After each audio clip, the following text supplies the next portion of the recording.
Up next on Dark Winter Nights, True Stories from Alaska. I think we can fly that thing.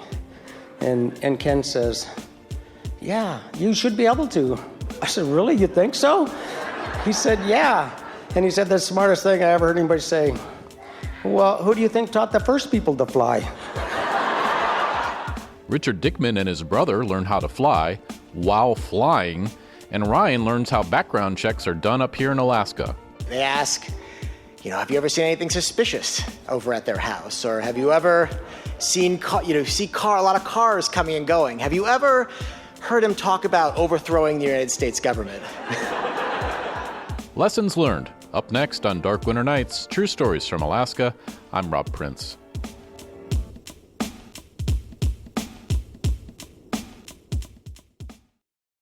I fell in love with flying when I was 12 years old and was lucky to have parents who were supportive enough and had sufficient spare cash that they allowed me to take flying lessons when I was just 16.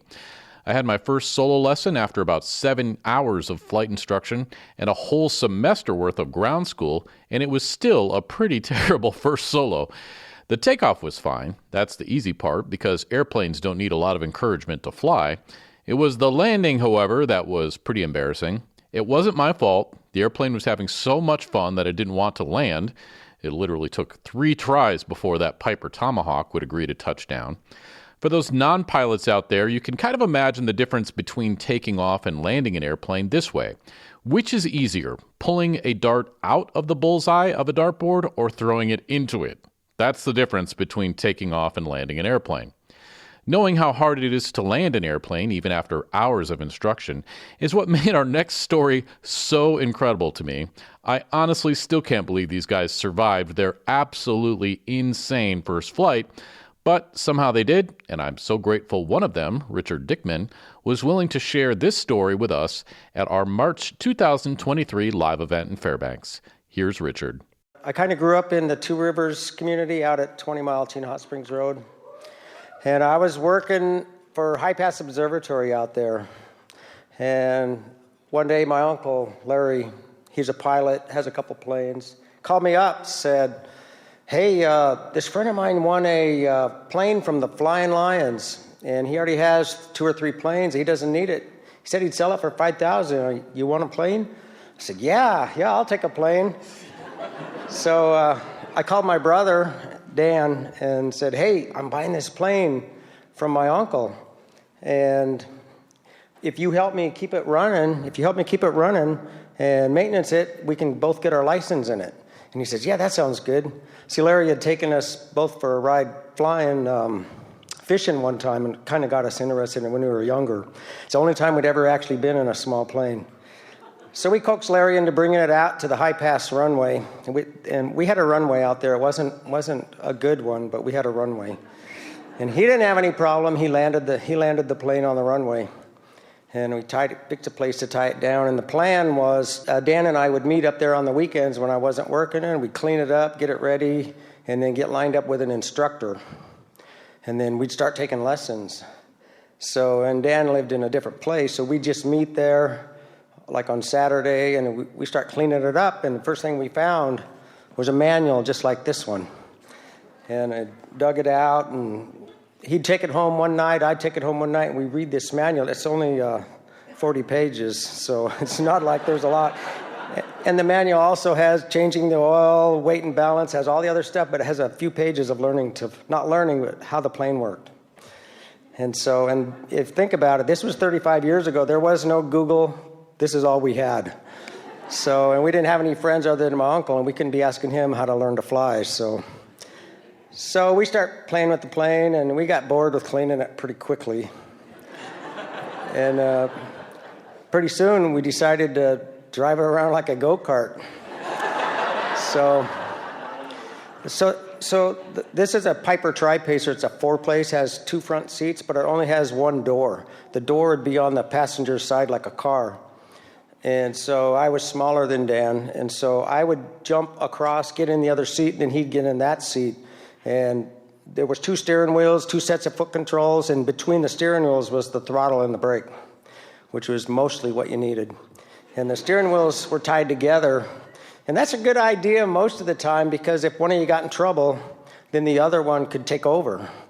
But mine and Dan's history was when we got our license, our driver's license, Dad had a logging truck. And Dad had let us drive the logging truck to the store, to our friends. And there were a few times when we found ourselves in the ditch fighting over whose turn it was to drive out in the brush. And so if that ever happened while we were flying the plane, that could be a real problem. So we start taxiing back and forth, and at one point I pulled the steering wheel all the way back. When I did, I lost sight of the runway. And I thought, oh, that's not good. So the next week, I brought my pillow with me from home, threw it in the seat, jumped in the seat. I'd sit a little taller this time, and we're doing it again, and I pulled the steering all the way back, and I didn't lose sight of the runway, so problem fixed. And so we're going back and forth, taking turns, like we should. And at one point, the plane came off the ground. It scared us, put the plane back down. Did you feel that? Yeah, I did. I felt that. It was kind of scary, but it was kind of exciting. And so we kept doing it, going back and forth, and pretty soon we get where we could hold it in the air about a second or two. The runway it's only 900 feet long. And one end of the runway towards Fairbanks, it had 30-foot trees right at the end of the runway.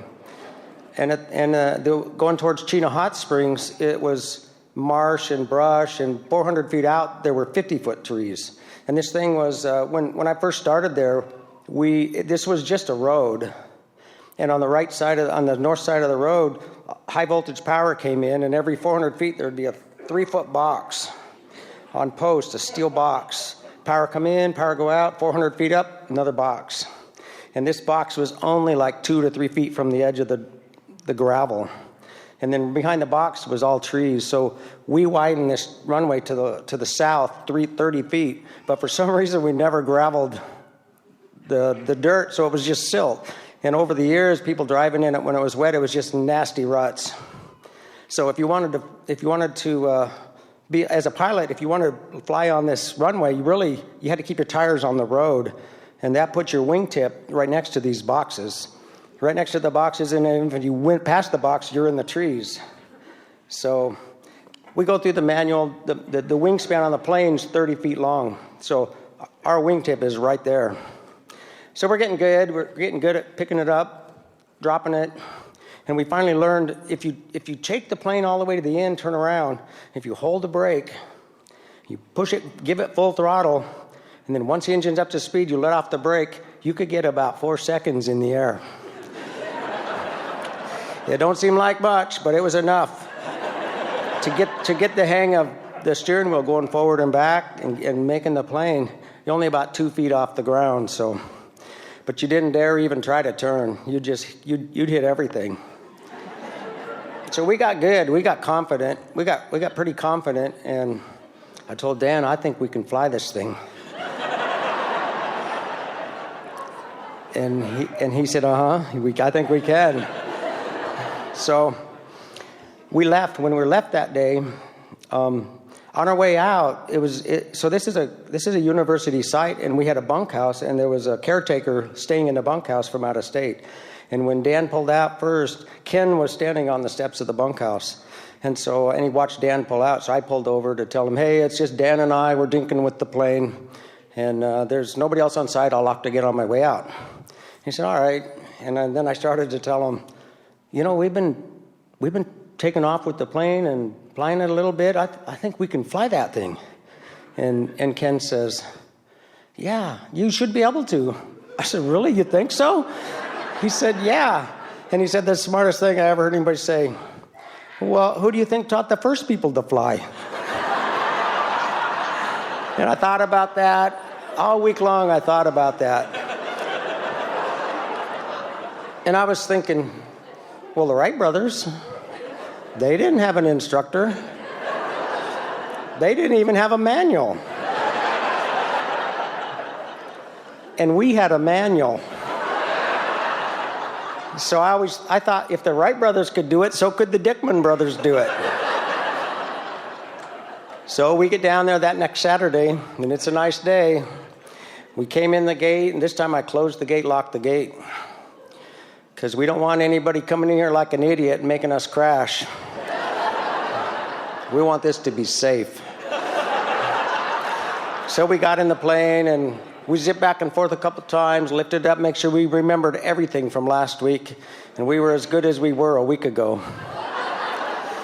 So I told Dan that the wind is coming a little from Fairbanks direction, so we have to take off over those 30-foot trees.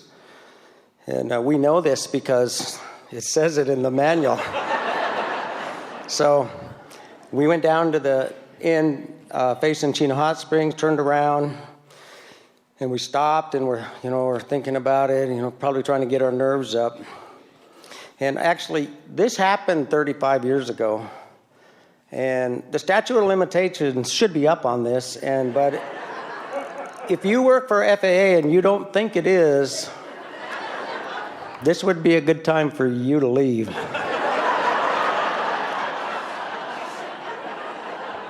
So I asked Dan, "Are you ready?" He said, "Yep." So I held the brake, give it full throttle, and the plane's shaking. I even leaned out the motor a little to get a couple hundred RPM, and then I let go of the brake. Man, we took off. Took off fast. We took off faster than the last time, but we only had about an hour's worth of fuel, so it was a little lighter than before. And by the time we got to that junction box, the one that was right in the middle, that was our where if we were on the ground at that point, you have to stop, or if you're in the air and you hit that spot, you can't stop. You don't have enough runway left to stop. And we were 10, 15 feet in the air by the time we got to that box. And so when we got there, we're angled and we're definitely going to go over those trees, but when we got to that height, something happened, and the plane started to settle. And something we hadn't felt. We'd only been 2 feet off the ground. We had no idea. And there was something that wasn't in the manual, and it's called ground effect. Ground effect is if the wings are within a half of its span from the ground, and the wings start to make lift, it causes pressure against the ground, and it causes a higher pressure, so the plane can actually take off faster than it can fly, as long as you're in ground effect. As soon as you get out of ground effect, you get to find out if you're flying fast enough. And we weren't flying fast enough. So we're heading for the tree now. We didn't go down, but we're heading straight at the tree. We have no choice but to try to get over those trees. And we're heading right at them, and right when we got just before the trees, I pulled back all the way, and the plane just hopped, and it just barely cleared those trees, got over the other side. Got over this side and started climbing, and I just froze. I just locked up. It was that moment in time. People get that. You do something that is, traumatizing or whatever. People have this moment in time. This was my moment in time. We're 60 feet in the air. We're doing 60, 70 miles an hour, and we're climbing, and we'd never been more than 2 feet off the ground. And up we go. And I just kind of froze like in a trance and climbing, and pretty soon I saw the Shones' potato field over here getting smaller, and I saw the tax store and Valley Center over here getting smaller and smaller. And we just kept climbing, and I just held on. And I'm sure Dan was doing the same thing. I didn't even want to look.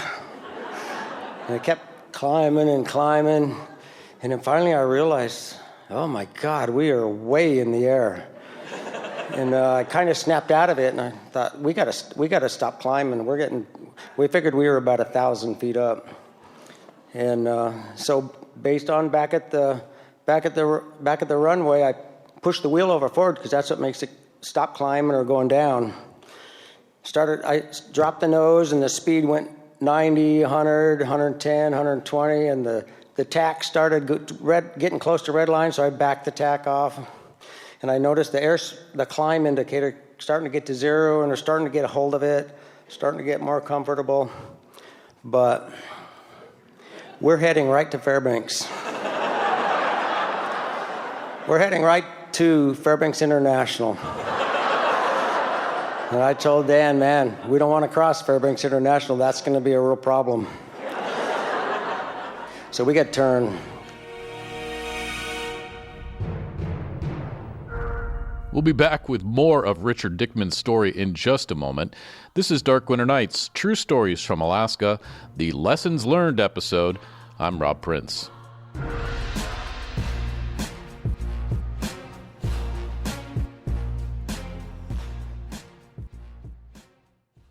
Those of you who were at our live event in March heard the news that I am stepping down as the host of the Dark Winter Nights live events. I'm going to be moving back to Michigan this summer, where I grew up and where my family still lives. However, the live show will continue, and I'm happy to announce that longtime Dark Winter Nights executive producer and storyteller alum, Brittany Carnes, will be taking over as host.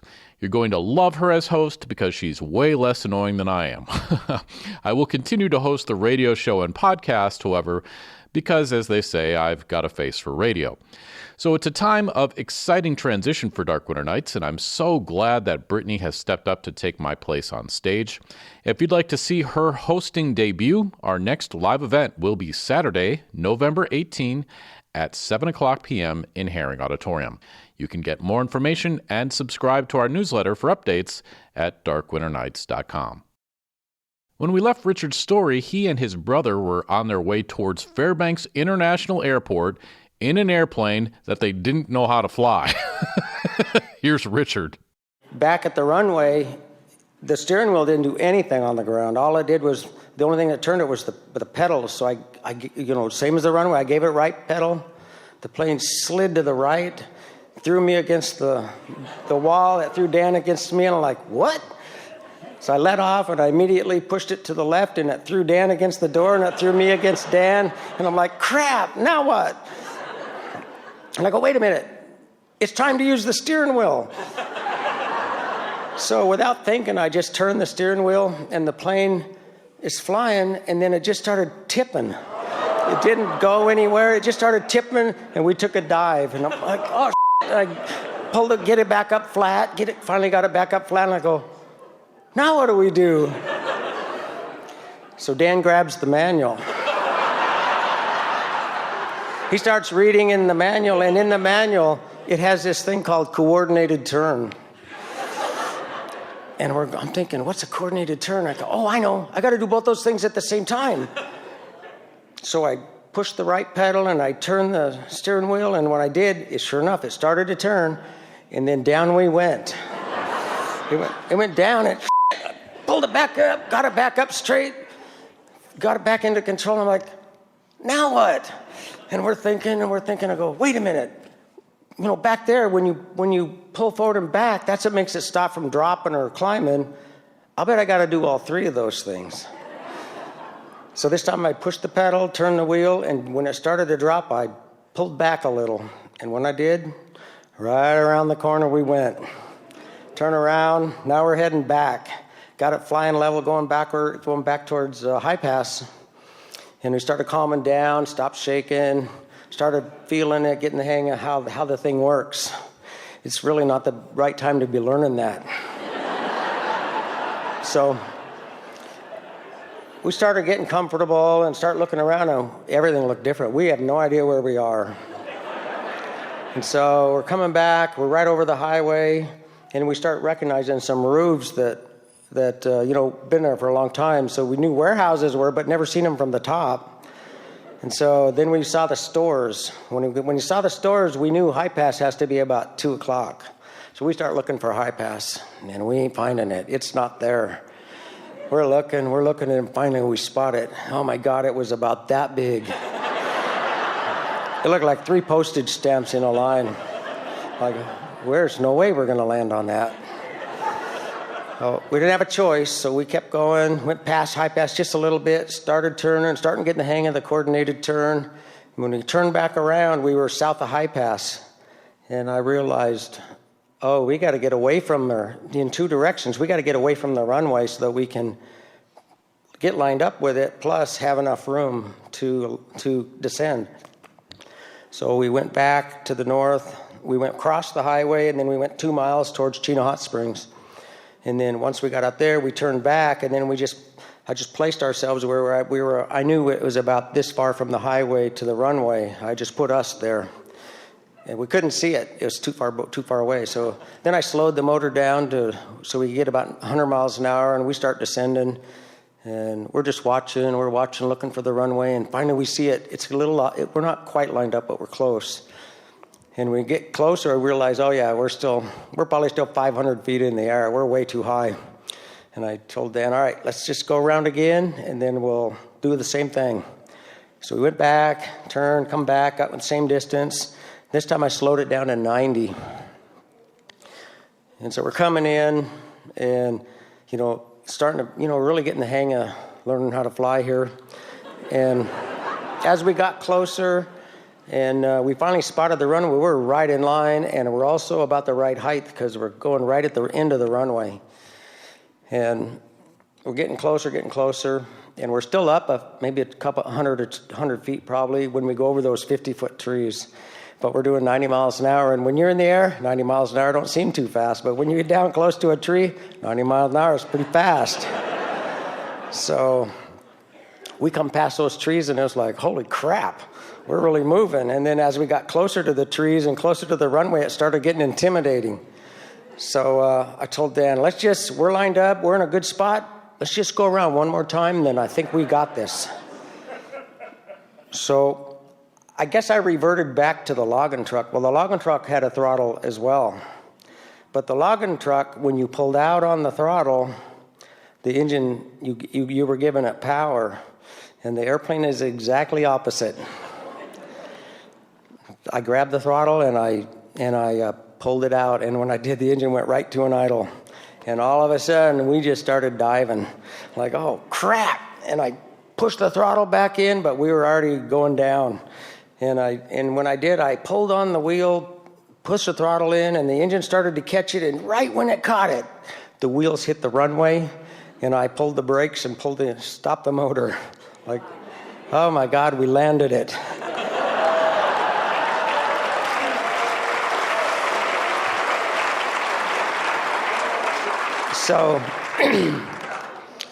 So we quickly we didn't even stop. We just took the plane back where we got it from. I couldn't even get the engine shut off. Dan dove out of the plane. I thought he was going to kiss the ground. I killed the motor. I jumped out. I wanted to kiss the ground, but there was something behind me. And I reached out, what is that? And I yanked on it. It was my pillow. I guess my butt cheeks grabbed my pillow so tight I wouldn't let them go. So I threw the pillow back in the plane and shut the door. We turned it around, tied it down. I don't think we even talked. I don't remember even talking.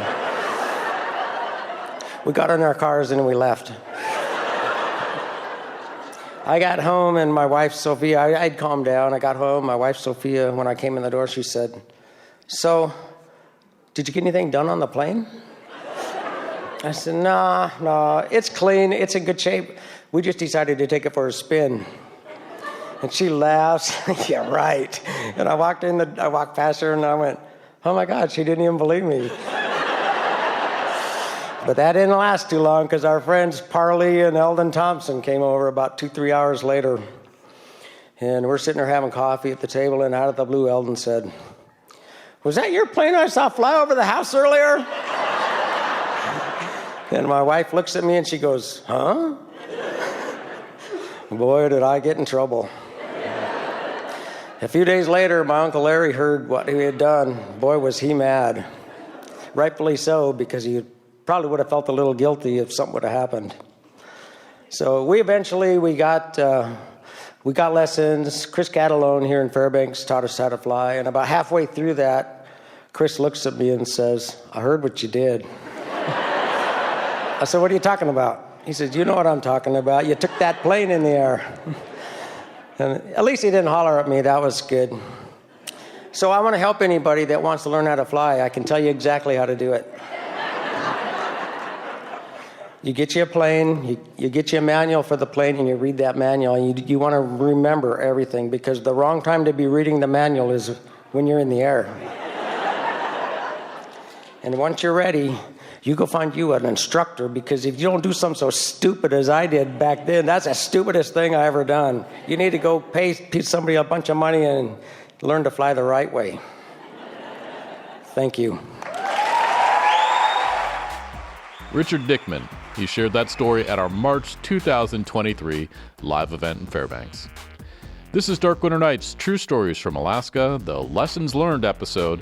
I'm Rob Prince.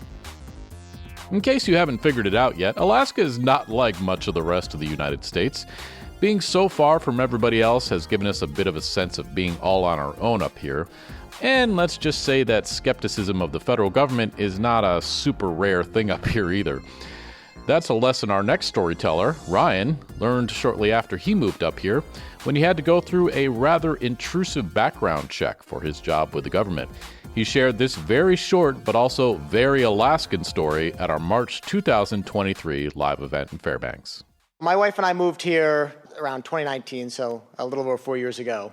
When we got here, I got a call maybe a month after I started my job telling me that I needed to get my background check redone. So I also work for the federal government, not the FAA. So, Rich, you're okay. But if anybody here has worked for the federal government, you'll know that the background checks are like a little more intrusive than the typical background check that you get in the private sector. They actually will hire an investigator. A lot of times they're like a former federal agent, and they'll interview you, and then they like to go and talk to your family members, and they also like to go out and talk to your neighbors. You know, I'm hearing this and I'm thinking, and I'm like, well, I haven't really met my neighbors because we've only been here for like a month. And it's a little awkward because the questions they ask when they go ask your neighbors questions are, have you ever seen anything suspicious over at their house? Or have you ever seen, a lot of cars coming and going? Have you ever heard him talk about overthrowing the United States government? And like they really ask these questions. And so I was like, I should probably meet these people and introduce myself and just let them know, like, listen, I'm not being like criminally investigated. It's just a background check, so nothing to worry about. So I think a couple days after that, I got some mail in my mailbox that was addressed to my neighbor. It was like some mail in a little package. And I was like, great opportunity to go, excuse to go meet this guy that I haven't met yet. So I go up his driveway and knock on the door, and he comes to the door, and, what I came to learn was like a sourdough Alaskan, maybe like 60 years old, long gray beard. Very nice guy, though. And we started talking. I gave him his mail, and I told him I'm Ryan. I live next door. And, by the way, there may be a federal agent coming by to ask you some questions about me. And before I can get any further, he puts his hand up, and he stops, and he goes, don't worry, they already came. I didn't tell them And I was like,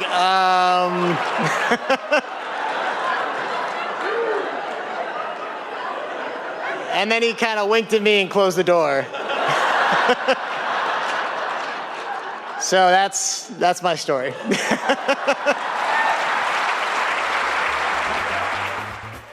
That was Ryan. He shared that story at our March 2023 live event in Fairbanks. Thanks so much for listening to Dark Winter Nights, True Stories from Alaska, the Lessons Learned episode. Today's episode was edited by myself, Rob Prince. Story consultation by Lori Neufeld. Remember, these are the stories we tell up here in Alaska on Dark Winter Nights. I'm Rob Prince.